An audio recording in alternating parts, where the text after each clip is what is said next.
Hi friends, ഇന്ന് ശാലുവിൻ്റെ മേലേക്ക് പോകാം. മാഡം, എൻ്റെ പേര് ശാലു, യഥാർത്ഥ പേരല്ല. എനിക്ക് 28 വയസ്സുണ്ട്. വിവാഹം കഴിഞ്ഞിട്ട് 4 വർഷമായി മാഡം. ഭർത്താവിന് 32 വയസ്സ്. ബിസിനസ് ചെയ്യുന്നു. അദ്ദേഹത്തിൻ്റെ ഫാമിലി നല്ല സമ്പന്നമായൊരു ഫാമിലിയാണ്. അത് കണ്ടുകൊണ്ടാണ് എൻ്റെ വീട്ടുകാർ ഈ വിവാഹത്തിന് നിർബന്ധിച്ചത്. എൻ്റെ ഒരു ബന്ധു വഴിയാണ് ഈ വിവാഹാലോചന വന്നത്. ആ സമയത്ത് ജോലി വല്ലതും ചെയ്ത് ജീവിക്കണമെന്നല്ലാതെ കല്യാണം കഴിക്കണമെന്ന് എനിക്ക് ആ സമയത്ത് തോന്നിയിട്ടില്ല. പതുക്കെ മതി എന്നാണ് തോന്നിയത്. പക്ഷെ വീട്ടുകാർ നിർബന്ധിച്ചു. ഇത് നല്ലൊരു ചാൻസാണ്. ഇതിനെ വിട്ടാൽ വേറൊരു നല്ല ചാൻസ് കിട്ടാനുമില്ല. നിൻ്റെ ഒരു സഹോദരൻ ഉണ്ടല്ലോ, അവൻ വെറുതെ ഉഴപ്പി നടക്കുകയാണ്. നിനക്ക് അവന് ഉപകാരമാകില്ല. നമുക്ക് സാമ്പത്തികവുമില്ല. ഇത്രയും പണമുള്ളൊരു പയ്യൻ വരുമ്പോൾ നീ സമ്മതിക്കണം എന്നൊക്കെ പറഞ്ഞ് എന്നെ നിർബന്ധിച്ച് സമ്മതിപ്പിച്ചു മാഡം. ഞാനും ഓർത്തു വീട്ടുകാരെ ധിക്കരിച്ചിട്ട് എന്ത് കാര്യമെന്ന്. അങ്ങനെ എൻ്റെ കല്യാണം പെട്ടെന്ന് നടന്നു. ഭർത്താവിനെ കാണാൻ ആവറേജായ ഒരാളാണ്. പക്ഷേ പ്രേമമോ സ്നേഹമോ ഒന്നും എനിക്ക് അയാളോട് ഒരിക്കലും തോന്നിയിട്ടില്ല. ആദ്യ ദിവസങ്ങളിലൊക്കെ അയാൾ എന്നോട് അടുത്ത് പെരുമാറിക്കഴിഞ്ഞപ്പോൾ എനിക്ക് ഒട്ടും താല്പര്യമില്ലായിരുന്നു. എന്നെ ചൂട് പിടിപ്പിക്കാൻ പറ്റിയ ഒന്നും അയാളില്ലായിരുന്നു. ഞാനൊട്ട് കണ്ടെത്തിയതുമില്ല. അയാൾ പിന്നീട് കണ്ടെത്താൻ ശ്രമിച്ചതുമില്ല. ആദ്യമൊക്കെ ഞാൻ കുറച്ചൊക്കെ അഡ്ജസ്റ്റ് ചെയ്തെങ്കിലും പിന്നീട് ഒന്നിനും പുരോഗതിയില്ല.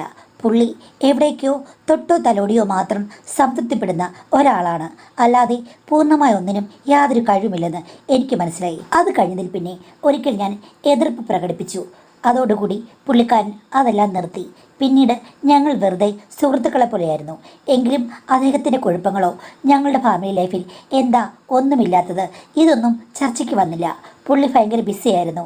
എൻ്റെ കയ്യിൽ ATM കാർഡ് തന്നിട്ട് പോകും. പണം ഇഷ്ടം പോലെ ഉണ്ട്. നീ എന്ത് വേണമെങ്കിലും എടുത്ത് ചിലവഴിക്കൂ. അമ്മയോട് ചോദിച്ചിട്ടേ പുറത്തു പോകാവൂ എന്ന് പറഞ്ഞു. അമ്മായിമ്മയാണെങ്കിൽ സുന്ദരിയാണ്. ഒരുങ്ങി നടക്കുന്ന ഒരു സ്ത്രീയാണ്. അമ്മായപ്പന് അമ്മായിമ്മയായിട്ട് യാതൊരു ടച്ചുണ്ടെന്ന് തോന്നുന്നില്ല.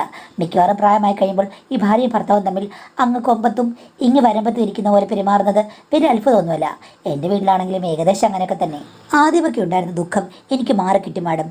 ആവശ്യത്തിന് പണം എൻ്റെ വീട്ടിലാണെങ്കിലും എടുത്തു കൊടുക്കാം, എന്തും വാങ്ങിക്കാം, ഒന്നും പുള്ളിക്കാരൻ ചോദിക്കുകയില്ല. അങ്ങനെ എൻ്റെ വീട്ടുകാര്യങ്ങളൊക്കെ എനിക്ക് നോക്കാനും പറ്റി. അദ്ദേഹത്തോട് ചോദിച്ചപ്പോൾ നീ നിൻ്റെ വീട്ടിലേക്ക് എത്ര രൂപ വേണമെങ്കിലും ചിലവഴിക്കൂ എന്നാണ് പറഞ്ഞത്. അതെനിക്ക് ഒത്തിരി ഇഷ്ടമായി. ചുരുക്കം പറഞ്ഞു കഴിഞ്ഞാൽ ആ ജീവിതം എനിക്ക് ലക്കിയാണെന്ന് തോന്നി തുടങ്ങി. അമ്മായിമ്മ എവിടെയെങ്കിലുമൊക്കെ പോകും, ബന്ധുഗൃഹങ്ങൾ സന്ദർശിക്കും. പുള്ളിക്കാരിക്ക് ഒരു ഡ്രൈവറും കാറും ഒക്കെ ഉണ്ട്. അപ്പോൾ അവരുടെ ജീവിതം അങ്ങനെ പോകും. അമ്മായിച്ചൻ കുടിയും വലിയുമൊക്കെ ആയിട്ട് അയാളുടെ ലോകത്ത്. ഭർത്താവ് തിരക്ക്. ഞാൻ എൻ്റെ പഴയ സുഹൃത്തുക്കളൊക്കെ കാണാൻ പോകുന്നതിൽ ഭർത്താവിന് പ്രശ്നമൊന്നുമില്ല. അങ്ങനെ ഒരു വർഷത്തിലില്ലേ മാഡം, ഞാൻ ആ ഒരു ജീവിതത്തിൽ എൻ്റേതായ ഒരു സോൺ കണ്ടെത്തി. അങ്ങനെ ഇരിക്കുമ്പോൾ ഞങ്ങളുടെ വീട്ടിൽ ഒരു ബന്ധു വന്നു. അമ്മായിമ്മയുടെ അകന്ന ബന്ധുവാണ്. അവർ കല്യാണത്തിന് വന്നില്ല. ആ സമയത്താണ് വന്നത്. വിദേശത്തായിരുന്നു. അവരോട് അമ്മായിമ്മ അടുക്കളയിൽ വെച്ച് പറഞ്ഞത് ഞാൻ കേട്ടു.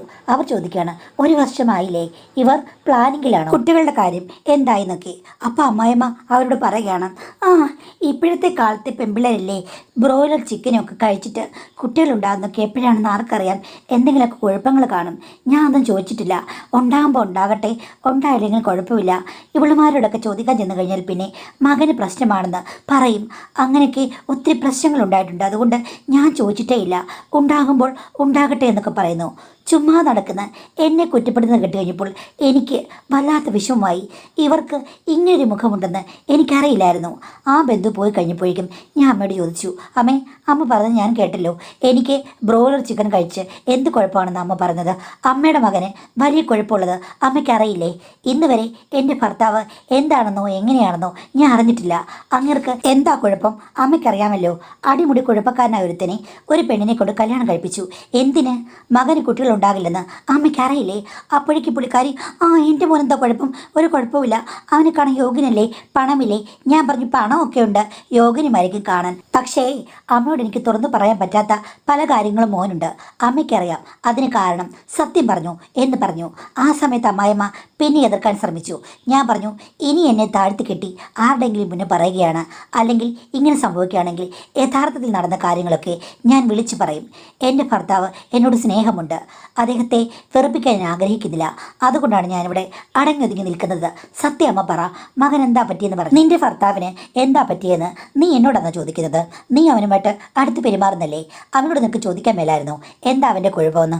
അല്ലെങ്കിലും പെണ്ണുങ്ങളെ വിചാരിച്ചു കഴിഞ്ഞാൽ ആണുങ്ങളുടെ എന്ത് കുഴപ്പമാണെങ്കിലും മാറ്റിയെടുക്കാൻ പറ്റും. നിനക്ക് മിടുക്കില്ലാത്തതുകൊണ്ടാ. നിനക്ക് ഭർത്താവിൽ നിന്ന് എന്തെങ്കിലും കിട്ടുന്നില്ലെങ്കിൽ അത് നിന്റെ മിടുക്ക് കുറവാണെന്ന് പറഞ്ഞു. ഞാൻ പറഞ്ഞു, ഭർത്താവിൽ നിന്ന് ഒന്നും കിട്ടുന്നില്ലെന്ന് അമ്മയ്ക്കും അറിയാം. എൻ്റെ ഭർത്താവിന് എന്തോ സംഭവിച്ചതാണ്. അത് എനിക്കിപ്പോൾ അറിഞ്ഞേ പറ്റുകയുള്ളൂ. ഇല്ലെങ്കിൽ ഞാൻ എല്ലാവരോടും വിളിച്ച് പറയും, എൻ്റെ വീട്ടിലും വിളിച്ച് പറയുമെന്ന് പറഞ്ഞു. ആ സമയത്ത് പുള്ളിക്കാരനോട് പറഞ്ഞു, നീ ബഹളം ഉണ്ടാക്കാതിരിക്കും. അടുത്തെങ്ങാനുള്ളവർ കേട്ട് കഴിഞ്ഞാൽ വലിയ പ്രശ്നമാകും, നാണക്കേടാകും. ഞാൻ പറഞ്ഞു, ഇതുപോലൊക്കെ തന്നെയാണ് എന്നെ നാണം കെടുത്തി കഴിഞ്ഞാൽ. ഇനി ഇങ്ങനെ എന്തെങ്കിലും പറഞ്ഞു കഴിഞ്ഞാൽ തീർച്ചയായിട്ടും ഞാൻ എല്ലാവരോടും പറയും എന്നൊക്കെ പറഞ്ഞ് പിന്നെയും കഴുതുള്ളി കഴിഞ്ഞപ്പോൾ അമ്മാമ്മ പറഞ്ഞു, നീ അങ്ങ് അടങ്ങ്. അവന് പണ്ടൊരു ആക്സിഡൻറ്റ് പറ്റി. അത് കഴിഞ്ഞതിൽ പിന്നെ ഇങ്ങനെ വന്നതാണ്. അവന് ഇത്തിരി പ്രശ്നമുണ്ടെന്നറിയാം. പക്ഷേ ഇഷ്ടമുള്ളൊരു പെണ്ണ് വരുമ്പോൾ എല്ലാ കാര്യങ്ങളും ശരിയാകുമെന്ന് ഞാൻ വിചാരിച്ചു. നീ ഒന്ന് ക്ഷമിക്ക്, അവൻ റെഡിയാകുമെന്ന് പറഞ്ഞു. അപ്പോൾ അമ്മയ്ക്ക് എല്ലാ കാര്യങ്ങളും അറിയാം. അപ്പോഴേക്കും അമ്മ സെൻറ്റിമെൻറ്റ്സ് പറഞ്ഞു, എന്ത് ചെയ്യാനാ, എൻ്റെ മകനല്ലേ, കുഴപ്പമുണ്ടെങ്കിലും അവനെനിക്ക് ഉപേക്ഷിക്കാൻ പറ്റുമോ? അവന് നല്ലൊരു ജീവിതം വേണമെന്ന് എനിക്ക് തോന്നില്ലേ? ഞാൻ പറഞ്ഞു, അതൊക്കെ ശരിയാണ് എന്ന് വെച്ചിട്ട് വന്നു കയറി പെണ്ണെ കുറ്റപ്പെടുത്തേണ്ട കാര്യമുണ്ടോ? അപ്പോൾ പറയണം, അവർക്ക് കുട്ടികൾ ഉണ്ടായാലും ഉണ്ടായില്ലെങ്കിലും എനിക്കൊരു പ്രശ്നവുമില്ല, അതൊക്കെ ദൈവം തരുന്നതല്ലേ എന്നല്ലേ പറയേണ്ടത്, അല്ലാതെ എന്നെ കുറ്റം പറയുകയാണ് ചെയ്യേണ്ടത് എന്ന് ചോദിച്ചു കഴിഞ്ഞപ്പോൾ അമ്മായിമ്മ പറഞ്ഞു, സോറി മോളെ, എടി ഇനി അങ്ങനെ പറയില്ല ഞാൻ. എന്നിട്ട് ഈ സംഭവം ഉണ്ടായി. ചേട്ടന് ട്രീറ്റ്മെൻറ്റ് ഒന്നും ശരിക്കും കിട്ടിയില്ലേ? അപ്പോൾ അമ്മയോട് പറഞ്ഞു, ട്രീറ്റ്മെൻറ്റ് കൊടുക്കാതിരിക്കുമോ? വിദഗ്ധമായ എല്ലാ ട്രീറ്റ്മെൻറ്റും നോക്കിയതാണ്. വലിയ കുഴപ്പമില്ലാതെ ദാമ്പത്യ ജീവിതം മാനേജ് ചെയ്യാൻ പറ്റും. ചെറിയ കുഴപ്പങ്ങളെ കാണുമെന്ന് ഡോക്ടർ പറഞ്ഞത്. ഞാൻ ഓർത്തത് നിങ്ങൾ തമ്മിൽ അത്യാവശ്യം എല്ലാ കാര്യങ്ങളും ഉണ്ടായിരിക്കുമെന്നാണെന്ന്. എടി, അവൻ സത്യം പറഞ്ഞു കഴിഞ്ഞാൽ ഒന്നിനും മുതിരുന്നില്ലേ എന്ന് ചോദിച്ചു. ഞാൻ പറഞ്ഞു, ഇന്ന് വരെ ഞാനൊന്നും കണ്ടിട്ടും കേട്ടിട്ടുമില്ല, അങ്ങേരും അങ്ങനെയൊക്കെ തന്നെ ആയിരിക്കും എന്ന് പറഞ്ഞു. അത് കിട്ടി പുള്ളിക്കാരി മൂക്കത്ത് വിരൽ വെച്ചു. എങ്കിൽ ഒരു കാര്യം ചെയ്യ്, നിങ്ങൾ രണ്ടുപേരും കൂടി ഒരു കൗൺസിലിങ്ങിന് പോകും. അവന് അത്ര വലിയ കുഴപ്പമൊന്നും കാണില്ല മോളെ, അപകർഷതാബോധമായിരിക്കും. ഞാൻ അവനോട് സംസാരിക്കാമെന്നൊക്കെ പറഞ്ഞു. അപ്പോൾ ഞാൻ പറഞ്ഞത് വേണ്ട, ഡോക്ടറെ കാണുന്ന കാര്യം ഞാൻ ചേട്ടനോട് പറയാമെന്ന്. അപ്പോൾ അമ്മായിമ്മ എന്നോട് പറഞ്ഞു, നീ അവനോട് തുറന്ന് സംസാരിക്കുക, ഇതൊക്കെ മാനേജ് ചെയ്യാൻ നിന്നെക്കൊണ്ട് പറ്റും. സ്വന്തം ഭർത്താവിൻ്റെ കാര്യം ഞാൻ പറഞ്ഞില്ലേ, സ്വന്തമായിട്ട് മാനേജ് ചെയ്ത് കഴിഞ്ഞാൽ എല്ലാ കാര്യങ്ങളും ശരിയാകുമെന്ന്. ഞാൻ പറഞ്ഞു, അമ്മ ഇത്രയൊക്കെ സ്വന്തം ഭർത്താവിനെ മാനേജ് ചെയ്തിട്ടും ആകെ ഒരു മകനല്ലേ ഉള്ളൂ എന്ന്. അത് പിന്നെ എൻ്റെ യൂട്രസ് തിന്നാണെന്ന് ഡോക്ടർ പറഞ്ഞു. ഇനി പ്രസവം വേണ്ടാന്ന്, അതുകൊണ്ടാണെന്ന്. അപ്പോൾ അമ്മയ്ക്ക് ധാരാളം കുഴപ്പങ്ങളുണ്ടായിരുന്നു. എന്നിട്ട് എന്നെ എന്തിനാ കുറ്റപ്പെടുത്തുന്നേ എന്ന് ചോദിച്ചു. അപ്പോൾ അമ്മ പറഞ്ഞു, സോറി, ആ സമയത്ത് ഞാനങ്ങ് പറഞ്ഞു പോയതാണ്. നീ അതിൻ്റെ പേരിൽ ബഹളങ്ങൾ ഉണ്ടാക്കാതെ നീ നിൻ്റെ ദാമ്പത്യ ജീവിതം സംരക്ഷിക്കാൻ നോക്ക്. മോനോട് നീ തുറന്ന് സംസാരിക്കുക എന്ന് പറഞ്ഞു. അങ്ങനെ ഭർത്താവിനോട് അന്ന് രാത്രി ഞാൻ കുറേ കാര്യങ്ങൾ ചോദിച്ചു.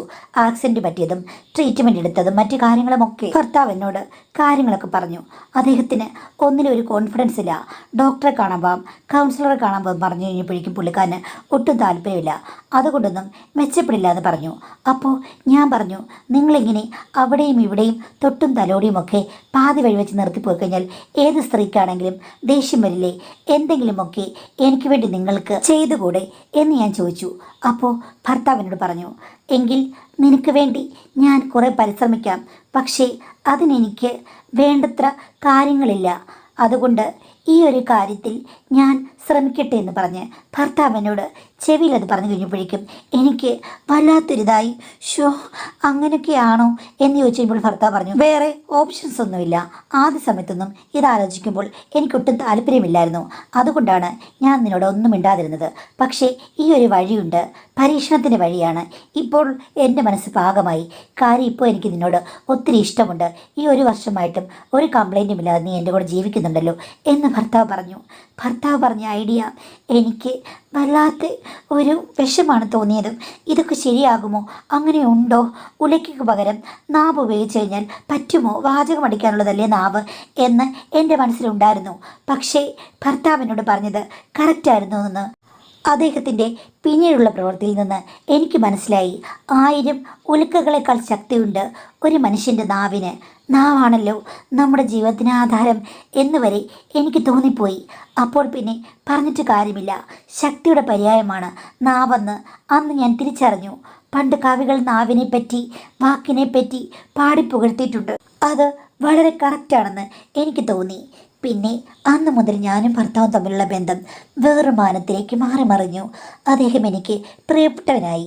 എനിക്ക് വേണ്ടി അദ്ദേഹം ഒത്തിരി നൂതന ഐഡിയകൾ കൊണ്ടുവരുന്നുണ്ടല്ലോ, അത് മതി. ഇതുവരെ അദ്ദേഹത്തെ ഞാൻ കണ്ടിട്ടില്ലെങ്കിലും പ്രശ്നമില്ല. എൻ്റെ കാര്യങ്ങൾ ക്ലിയർ ആകുന്നുണ്ടല്ലോ. ഞാൻ പലപ്പോഴും പറയും, ഒരു കുഴപ്പമില്ല, തിരുനാട് എന്ന് തുറക്കൂ ദേവ, ഞാനും ദർശനം അനുഭവിക്കട്ടെ എന്ന്. പുള്ളിക്കാരൻ പറയും, വേണ്ട വേണ്ട, അതൊരിക്കലും പാടില്ല. നീ എൻ്റെ ദേവി, ഞാൻ തൊഴുതു പോകുന്ന രൂപം എന്ന് പറഞ്ഞ് എൻ്റെ കാര്യങ്ങൾ നല്ല വൃത്തിക്ക് മുന്നോട്ട് കൊണ്ടുപോകുന്ന എൻ്റെ ഭർത്താവിനോട് എനിക്കന്ന് ഇഷ്ടം കൂടി. ഭർത്താവിന് ഇത്തിരി സൗന്ദര്യം കുറവാണെങ്കിലും അദ്ദേഹത്തിൻ്റെ ആത്മാർത്ഥത അതെന്നെ മാറ്റിമറിച്ചു. പിന്നെ എനിക്ക് ഭർത്താവിനെ പറ്റി ഒരു കംപ്ലൈൻറ്റും പറയേണ്ടി വന്നിട്ടില്ല. പക്ഷേ കുട്ടികളുണ്ടാകാൻ പറ്റില്ലല്ലോ എന്നൊരു ദുഃഖമുണ്ടായിരുന്നു. അമ്മാമ്മയും പിന്നെ ഒന്നും പറഞ്ഞിട്ടില്ല. പുള്ളിക്കാരിക്ക് കാര്യങ്ങൾ മനസ്സിലായി. മോളെ, അവൻ മെച്ചപ്പെട്ടൊന്നിനോട് ഒരു ദിവസം ചോദിച്ചു. ഞാൻ പറഞ്ഞു, മെച്ചപ്പെട്ടു, പക്ഷേ കുട്ടികളുടെ കാര്യത്തിൽ അമ്മ ഒരു പ്രതീക്ഷയും വെക്കേണ്ടെന്ന് പറഞ്ഞു. അത് കഴിഞ്ഞതിൽ പിന്നെ എന്തെങ്കിലും ചോദിച്ചു കഴിഞ്ഞാൽ അമ്മായിമ്മ ആരോടായാലും ഉത്തരം പറയും, ആ അത് ദൈവം തരുന്നല്ലേ, അപ്പോൾ ഉണ്ടായിക്കോളും എന്നുള്ള രീതിയിൽ പോയി. എങ്കിലും പുറത്ത് ചില സംസാര വിഷയങ്ങളുണ്ടായിരുന്നു. എൻ്റെ ഭർത്താവിന് എന്തോ കുഴപ്പമുണ്ട്, ചിലർ പറയുന്നത് എനിക്കാണ് കുഴപ്പമെന്ന്. ഇത്തരം ചർച്ചകളൊക്കെ എൻ്റെ അമ്മ പറഞ്ഞ് കേട്ടിട്ടുണ്ട്. പക്ഷേ ആരോടും പിന്നെ ഞാൻ ഇതിൻ്റെ രഹസ്യമൊന്നും പങ്കുവച്ചിട്ടില്ല. ഉള്ളതുകൊണ്ട് ഓണം പോലെ ഞാൻ ജീവിച്ചു പോന്നു. മാഡം, ഒരു 8 മാസത്തിന് മുമ്പാണ് ഒരു ദിവസം അമ്മായപ്പനും അമ്മായിമ്മയും തമ്മിൽ മുടിഞ്ഞ വഴക്ക്. എന്താണെന്നറിയില്ല, എന്തിൻ്റെ പേരിലാണെന്നറിയില്ല. കേൾക്കാൻ അറയ്ക്കുന്ന കാര്യങ്ങളാണ് അങ്ങോട്ടും ഇങ്ങോട്ടും പറഞ്ഞത്. അവസാനം അമ്മായിമ്മ ഭർത്താവിനെ ശരിക്കൊന്ന് കൈകാര്യം ചെയ്തെന്ന് തോന്നുന്നു. ബഹളം കൊട്ടി ഇറങ്ങി വന്നു കഴിഞ്ഞപ്പോഴേക്കും പുള്ളിക്കാരൻ ഈ വീട്ടിൽ ഇനി ഒരു നിമിഷം താമസിക്കില്ലെന്നാണ്. അവർക്ക് പണമുണ്ട്, വേറെ വീടുകളുണ്ട്, അങ്ങനെ പല കാര്യങ്ങളുമുണ്ട്. പുള്ളിക്കാരൻ വേറൊരു വീട്ടിലേക്ക് ചേക്കേറി. അവിടെ വാടകക്കാരുണ്ടായിരുന്നു, ഇപ്പോൾ ഇല്ലാതെ ഇരിക്കുകയാണ്. അങ്ങനെ പുള്ളിക്കാരൻ ഇറങ്ങിപ്പോയി. അമ്മായിമ്മയോട് ചോദിച്ചു കഴിഞ്ഞപ്പോഴേക്കും അയാൾ എവിടെയെങ്കിലും പോകട്ടെ, എന്നോട് വഴക്കിന് വരികയാണെന്ന് പറഞ്ഞ് അവരൊഴിഞ്ഞു മാറി. ഭർത്താവിനോട് പറഞ്ഞു, ഭർത്താവ് പറഞ്ഞു, ആ ഇപ്പോൾ ഒരു വീട് വെറുതെ കിടപ്പില്ലേ, അച്ഛനോട് പോയി താമസിച്ചോളും, അച്ഛൻ്റെ കയ്യിൽ പണമൊക്കെ ഉണ്ട്, പുള്ളിയുടെ കാര്യം നോക്കിക്കോളും, നീ നിന്റെ കാര്യം നോക്ക് എന്ന് പറഞ്ഞ് എന്നെ നിരുത്സാഹപ്പെടുത്തി. ആർക്കും ഒരു ദുഃഖവുമില്ല, പിന്നെ ഞാനെന്തിനു ദുഃഖിക്കണം, എന്തെങ്കിലും ആയിക്കോട്ടെ എന്ന് ഞാനും അങ്ങോട്ട് കരുതി. മാഡം, ഈ സംഭവം കഴിഞ്ഞ് കുറച്ച് ദിവസങ്ങൾ കഴിഞ്ഞപ്പോഴേക്കും ഞാൻ എൻ്റെ റൂമിൽ നിന്ന് നോക്കുമ്പോൾ അടുത്ത വീട്ടിലെ ടെറസിൽ അവിടുത്തെ പയ്യൻ നിൽക്കുന്നു. എനിക്കവനെ അറിയാം. അവനൊരു 22-23 വയസ്സുണ്ട് കേട്ടോ. നല്ല സുന്ദര കുട്ടപ്പനാണ്. അവിടെ നിന്ന് എന്നോട് ചിലപ്പോൾ സംസാരിക്കാറുമുണ്ട്. നല്ല മാന്യമായ പെരുമാറ്റമാണ്.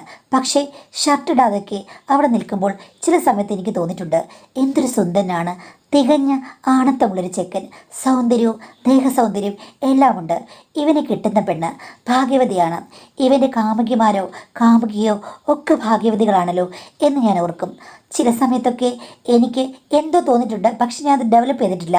കാര്യം ഇവിടെ പ്രശ്നങ്ങളൊന്നും ഉണ്ടാക്കരുതല്ലോ, ഉള്ളത് കൊണ്ട് കഴിയണമെന്നുള്ളൊരു ചിന്ത എൻ്റെ മനസ്സിലുണ്ടായിരുന്നു. പക്ഷേ ഈ സമയത്ത് ഞാൻ അവിടേക്ക് നോക്കുമ്പോഴുണ്ട്, ടെറസിൽ നിന്ന് ഞങ്ങളുടെ ടെറസിലേക്ക് നോക്കി ചെക്കൻ എന്തൊക്കെയോ ആംഗ്യങ്ങൾ കാണിക്കുന്നു. ഇന്ന് വരാമെന്നോ വൈകുന്നേരമെന്നോ രാത്രിയെന്നോ എന്തൊക്കെയാണ് പറയുന്നത്. അപ്പോൾ ഇവിടെ നിന്നോ ആരോ എന്തൊക്കെയോ സിഗ്നൽ കൊടുക്കുന്നുണ്ട്. ഇവിടെ ആരാ അങ്ങനെയുള്ളത്? അമ്മായിമ്മയുണ്ട്. പുള്ളിക്കാരി ടെറസിൽ പോയിരിക്കുകയാണോ? ആർക്കറിയാം, അറിയില്ലല്ലോ. പിന്നെ വേറെ ആരാ ഇവിടെ ഉള്ളത്? അടുക്കളയിൽ നിൽക്കുന്നൊരു ചേച്ചിയുണ്ട്. പുള്ളിക്കാരി അടുക്കളയിൽ തന്നെയുണ്ട്, ഞാൻ കണ്ടതാണിപ്പോൾ. എന്തായാലും അവരല്ല, അപ്പോൾ പിന്നെ അമ്മായിമ്മ തന്നെ ആയിരിക്കും എന്ന് ഞാൻ ഓർത്തു. ഇവരെന്താണ് ഈ പറയുന്നത്? ചെക്കനാണെങ്കിൽ ഇടയ്ക്ക് അവൻ്റെ ഷർട്ടൊക്കെ മാറ്റിയിട്ട് 6 പാക്ക് കാണിക്കുന്നു. അങ്ങനെയൊക്കെയുള്ള ചില കാര്യങ്ങൾ അമ്മായിമ്മ തിരിച്ച് എന്തെങ്കിലും പറയുന്നുണ്ടായിരിക്കാം. ചെക്കൻ ചിരിക്കുന്നു, കാണാം എന്ന് പറയുന്നു, ടാറ്റ കൊടുക്കുന്നു, ചെക്കൻ മാറിപ്പോകുന്നു. ഞാൻ പെട്ടെന്നില്ലേ ടെറസിൻ്റെ അവിടേക്ക് ചെന്നു. ഇറങ്ങി വരുന്നത് അമ്മായിമ്മയാണെങ്കിൽ അമ്മായിമ്മയാണല്ലോ ഇതിൻ്റെ കാരണക്കാരി. കമ്പിയില്ല കമ്പി, അവിടെ നടന്നതിന് കാരണം അമ്മായിമ്മ തന്നെ. ഞാൻ വിചാരിച്ചത് പോലെ തന്നെ അമ്മായിമ്മയുണ്ട്. പതുക്കെ പതുക്കെ ഇറങ്ങി വരുന്നു സ്റ്റെപ്പിൽ നിന്ന്. ഞാൻ ചോദിച്ചു, അമ്മ എന്തിനാ ടെറസിൽ പോയത്? ആ, എനിക്ക് ടെറസിൻ്റെ മുകളിൽ പോകണമെന്ന് തോന്നി, ഞാനങ്ങ് പോയി. നിനക്കെന്തിന് പ്രശ്നമുണ്ടോ എന്ന് ചോദിച്ചു. ഞാൻ പറഞ്ഞൊരു പ്രശ്നമില്ല, സാധാരണ അങ്ങോട്ട് കയറി പോകാറില്ലല്ലോ, മുട്ടുവായ എന്നൊക്കെ പറഞ്ഞ് കേട്ടിട്ടുണ്ട്. ആ, ഇന്ന് എനിക്ക് മുട്ടാകുമായിരുന്നു, ഞാനങ്ങ് പോയി എന്ന് പറഞ്ഞിട്ട് ഇറങ്ങി അങ്ങ് പോയി. എന്തെങ്കിലും സംശയം തോന്നിക്കാണും, ഞാൻ അറിഞ്ഞോന്നുമല്ലോ, അതിനു വേണ്ടിയിട്ട് ഡിഫെൻസ് ചെയ്ത് പോയതാണെന്ന് എനിക്ക് മനസ്സിലായി. അപ്പോൾ പിന്നെ ഞാൻ ഓർക്കുകയായിരുന്നു, ഇവർക്ക് ആ ചെക്കനുമായിട്ട് നല്ല കണക്ഷനുണ്ട്. ഇവർ തമ്മിൽ നേരത്തെ എന്തോ കണക്ഷനുണ്ട്. അത് അച്ഛൻ കണ്ടു കാണും, അതുകൊണ്ടായിരിക്കും തെറിവിളിയും മടിയൊക്കെ ഉണ്ടായത്. ഇന്ന് ഇവരങ്ങോട്ടാണോ പോകുന്നത് അതോ അവൻ ഇങ്ങോട്ടാണ് വരുന്നത്? കാത്തിരുന്ന് കാണുക തന്നെ. അന്ന് എനിക്ക് ഒരുപോലെ ഉറക്കം വന്നില്ല. ഹസ്ബൻഡ് വന്നു കഴിഞ്ഞിട്ടും എനിക്ക് ഉറക്കമില്ല. അങ്ങനോട് പറയാൻ പറ്റുമോ? സ്വന്തം അമ്മ അമ്മയല്ലേ എന്നെ തിരിച്ച് എന്തെങ്കിലും പറഞ്ഞെങ്കിലോ, അതുകൊണ്ട് ഞാനൊന്നും പറഞ്ഞില്ല.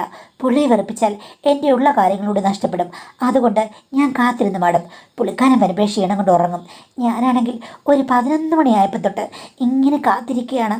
പുറകിലെ പാതയെല്ലാം തുറക്കുന്നുണ്ടോ, താഴെ എന്തെങ്കിലും നടക്കുന്നുണ്ടോ എന്നൊക്കെ ഓർത്ത് എനിക്കിരിക്കപ്പുറതയില്ല മാഡം. കണ്ണിലാണെങ്കിൽ ഉറക്കം വന്ന് ചേക്കേറുന്നു, എങ്കിലും ഉറങ്ങാൻ പറ്റില്ല. ആകാംക്ഷ. ഒരു 12 മണിയായി കഴിഞ്ഞപ്പോഴും അനക്കൊന്നും കേട്ടില്ല. അപ്പോൾ ഞാൻ പതുക്കെ ഇരുട്ടത്തുകൂടി താഴേക്ക് ചെന്നു, അമ്മായിമ്മയുടെ ബെഡ്റൂമിൻ്റെ അടുത്തേക്ക്. അകത്ത് ആരും ഉള്ള പോലെ എനിക്ക് തോന്നി.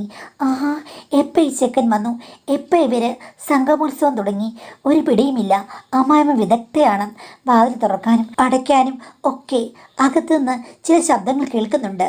ഞാൻ അവിടെ തന്നെ നിന്നു, പക്ഷേ സംഭാഷണങ്ങളൊന്നുമില്ല. എത്ര നേരം അവിടെ നിന്ന് എനിക്കറിയില്ല.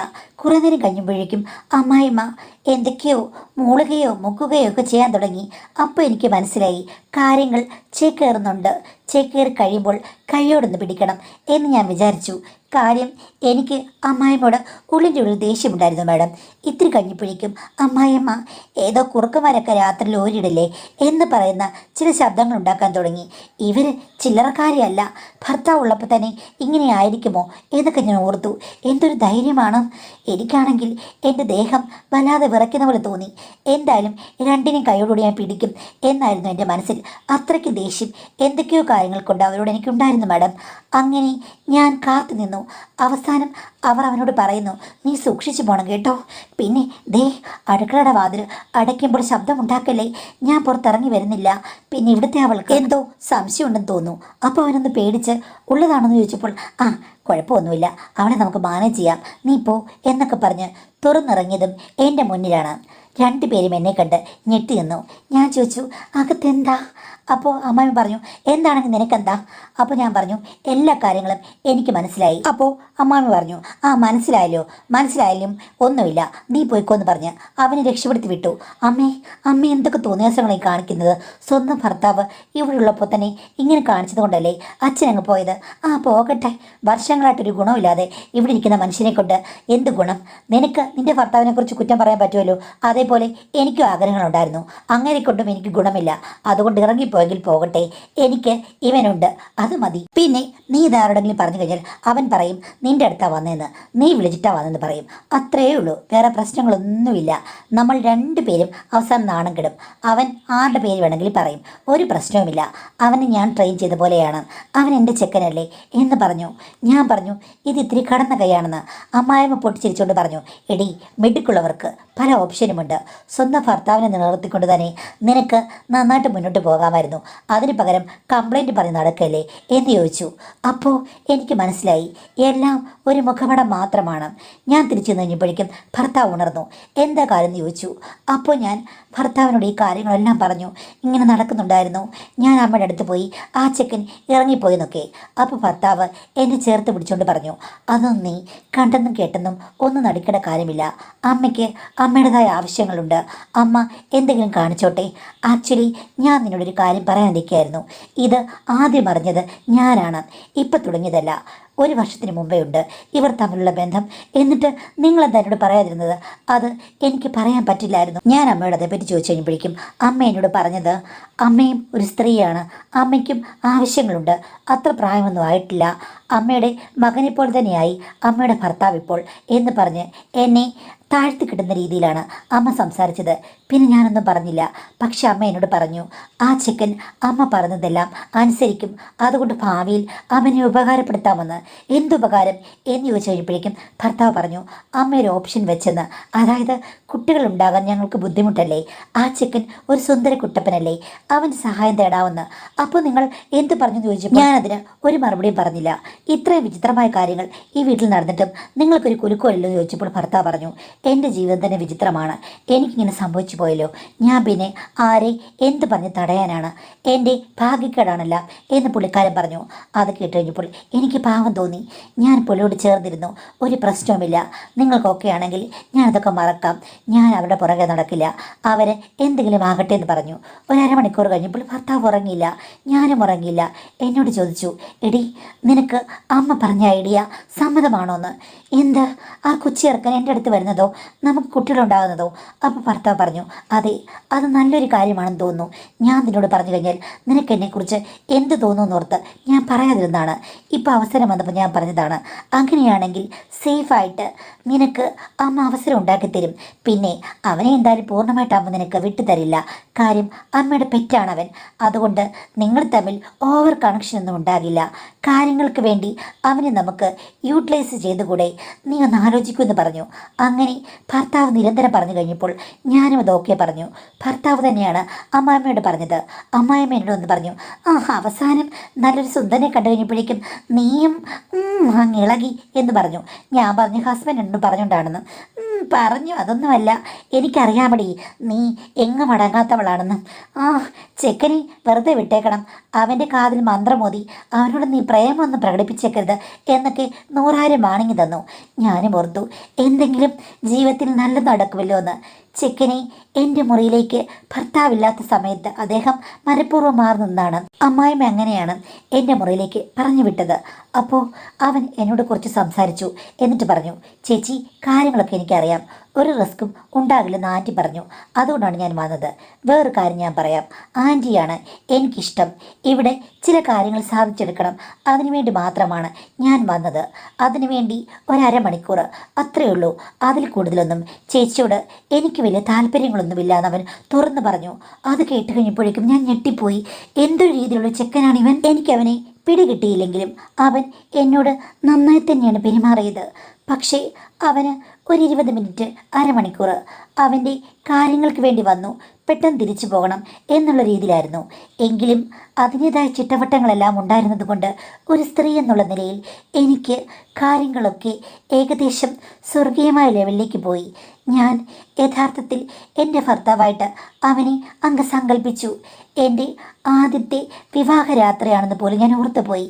പിന്നീട് ചെക്കൻ 8-9 വട്ടം കൂടി അമ്മായിമ്മയുടെ മേൽനോട്ടത്തിൽ വന്നിട്ടുണ്ട് മാഡം. അതോടുകൂടി കാര്യങ്ങൾ റെഡിയാകുകയും ചെയ്തു. ഇപ്പോൾ ഞാൻ ഗർഭിണിയാണ്. പക്ഷേ ചെക്കൻ അത് കഴിഞ്ഞതിൽ പിന്നെ എൻ്റെ കൺമുന്നിൽ വരികയോ സംസാരിക്കുകയോ ഒന്നും ചെയ്തിട്ടില്ല. അമ്മായിമ്മയും അവനും തമ്മിൽ ആക്റ്റീവായ സ്നേഹബന്ധം തുടരുന്നുണ്ട്. എൻ്റെ ഭർത്താവ് സന്തോഷത്തിലാണ്. അദ്ദേഹത്തിൻ്റെ പ്രശ്നങ്ങൾ മറക്കപ്പെട്ടു. വീട്ടുകാർക്ക് സന്തോഷമായി. അങ്ങനെ ഒരു കുട്ടി വരാൻ പോകുന്നു. പക്ഷേ എനിക്കിപ്പോൾ 6-ാം മാസമാണ്. എൻ്റെ മനസ്സിൽ തോന്നുന്നത് എന്താണെന്ന് ഞാൻ മാഡത്തോട് പറയട്ടെ. എനിക്കാണെങ്കിൽ ആ ചെക്കനോട് ഒത്തിരി ഇഷ്ടം കൂടി വരികയാണ്. എനിക്ക് അവനോട് ഉള്ളിൻ്റെ ഉള്ളിൽ പ്രേമമാണ്. പക്ഷേ അവനെ കണി കാണാൻ പോലും കിട്ടുന്നില്ല. അവനെൻ്റെ സ്നേഹപ്രകടനങ്ങൾ വേണ്ട, അവൻ എന്നെ അവോയ്ഡ് ചെയ്യുകയാണ്. എൻ്റെ മനസ്സ് ഉരുകുകയാണ്. എല്ലാവരും സപ്പോർട്ട് ചെയ്യുന്നതുകൊണ്ട് എനിക്ക് കുറ്റബോധമൊന്നുമില്ല. പക്ഷേ അവൻ്റെ സ്നേഹം വേണമെന്ന് എൻ്റെ ഉള്ളിൽ തുടിക്കുന്നു മാഡം. എനിക്കത് നിയന്ത്രിക്കാൻ പറ്റുന്നില്ല. അതൊക്കെ ഒരു തെറ്റാണോ മാഡം? എൻ്റെ അവസ്ഥ മാഡത്തിന് മനസ്സിലാകുമോ? ഒരു പിടിയും കിട്ടുന്നില്ല. ആരോട് ഇതൊക്കെ പറയാനാണ്? അതുകൊണ്ടാണ് മാഡത്തിന് മെയിൽ അയച്ചിരിക്കുന്നതാണ് പറഞ്ഞിട്ടുള്ളത്. അപ്പോൾ ആരോടും പറയാൻ നിൽക്കണ്ട. ഇതിൽ യാതൊരു കാര്യവുമില്ലാത്ത കാര്യമാണ്. കാര്യം ആ ചെക്കൻ നിങ്ങളോട് സ്നേഹമില്ല, താല്പര്യമില്ലെന്ന് അവൻ ആദ്യമേ പറഞ്ഞു. അമ്മാമ്മയോടുള്ള ഇഷ്ടം കൊണ്ട് അവൻ വന്ന് അവൻ്റേതായ രീതിയിൽ ഒന്ന് ശ്രമിച്ചിട്ട് പോയതാണ്. അത്ര മാത്രമേ ഉള്ളൂ. അവന് കാര്യങ്ങളെല്ലാം അറിയാം. നിങ്ങളോട് യാതൊരു താല്പര്യമില്ല. നിങ്ങളിപ്പോൾ അവനെ സ്വപ്നത്തിൽ ഭർത്താവായിട്ട് കണ്ടോ കാമുകനായിട്ട് കണ്ടോ ഒക്കെ പെരുമാറിയിട്ടൊരു കാര്യമില്ല. അതുമാത്രമല്ല, ഇത് അഡ്ജസ്റ്റ്മെൻറ്റ് ജീവിതമാണ്. അവിടെ നിങ്ങൾ സെൻറ്റിമെൻറ്റ്സ് എടുത്തു കഴിഞ്ഞാൽ നിങ്ങളുടെ ജീവിതം കുളമാകും. ഇത് നാട്ടുകാരറിയാനുള്ള സാഹചര്യം ഉണ്ടാകും. ആ ചെക്കൻ്റെയും അമ്മായിമ്മയുടെയും നിങ്ങളുടെയും ഭർത്താവിൻ്റെയും ഒക്കെ ജീവിതത്തിൽ നാണക്കേടും പ്രശ്നങ്ങളും ഉണ്ടാകും. അതുകൊണ്ട് കിട്ടിയത് കൊണ്ട് നിങ്ങൾ തൃപ്തിപ്പെട്ട് ജീവിക്കുന്നൊരു സ്ത്രീയാണെന്നാണ് പലപ്പോഴും പറഞ്ഞത്. അതുകൊണ്ട് ഉള്ളത് കൊണ്ട് ഓണം പോലെ നിങ്ങൾ മുന്നോട്ട് പോകുക. അല്ലാതെ എതിരെ കൂടെ പോയൊരു വയ്യാവിലെ ചെക്കൻ്റെ പുറകെ ഇനി പോകാതിരിക്കുക. അവനെതിരെ കൊണ്ടെങ്കിലും പോകട്ടെ. അമ്മായിയമ്മയെ കെട്ടുകയോ വാഴിക്കുകയോ എന്തെങ്കിലും ചെയ്തോട്ടെ. അതിൻ്റെ പുറകെ പോകരുത്. ഇപ്പോൾ നിങ്ങൾ ഇത്രയും ഉടായ്പ കൊണ്ട് ഇത്രയും ചുറ്റുകളെ കൊണ്ട് നേടിയ കാര്യങ്ങൾ നിലനിർത്തിക്കൊണ്ട് പോകാൻ വേണ്ടിയിട്ട് ബുദ്ധിയോടുകൂടി മുന്നോട്ട് പോകുക എന്നുള്ളതല്ലാതെ സെൻറ്റിമെൻറ്റ്സ് അവിടെ പ്രയോഗിക്കരുത്. അങ്ങനെ ആയിക്കഴിഞ്ഞാൽ കാര്യങ്ങൾ കുളമാകും. ആ കാര്യവും സെൻറ്റിമെൻറ്റ്സും വിഷമമൊക്കെ ഉപേക്ഷിക്കുക. ചെക്കനെ മറക്കുക. ഇനി മുന്നോട്ട് കുട്ടിയെ വളർത്തണം, അതുമാത്രം ആലോചിച്ച് മുന്നോട്ട് പോകുന്നതാണ് നിങ്ങളുടെ ഭാവിക്ക് നല്ലത്. കൂടുതലായിട്ട് എനിക്കിതിലൊന്നും പറയാനില്ല.